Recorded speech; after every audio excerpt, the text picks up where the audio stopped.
हाँ जी बेटा. So we were discussing for Sorton and Baveri, ठीक है, the concept of chromosomal theory of inheritance. Clear? उसके हिसाब से I repeat कि जो factors हैं वो अलग अलग नहीं हैं, वो एक ही क्रोमोसोम पे है. So what will happen? Mendel के हिसाब से तो ये सारी gametes formation possible है.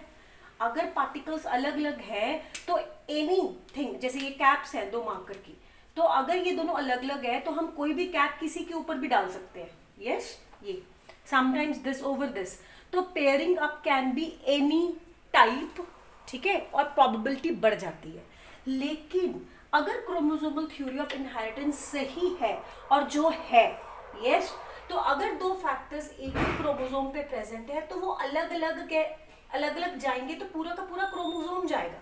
मीन्स जब if we take this example, capital T, capital R, small t, small r, capital T, capital R, small r, same चीज है, लेकिन वहां पे मेंडल ने फैक्टर्स के फॉर्म में हम उसको एक्सप्लेन कर रहे हैं.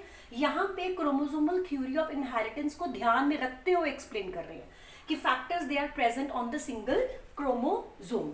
अब अगर जो गमीट्स बनेंगी तो पूरा का पूरा क्रोमोसोम अलग होगा. So means capital T will always pair with this. Capital T और small a r वाली gamete possible है ही नहीं. There is no possibility of this.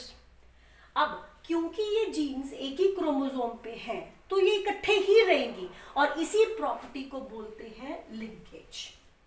So linkage is the phenomenon, yeah, where the genes tend to stay together generation after generation as they are present on the same chromosome.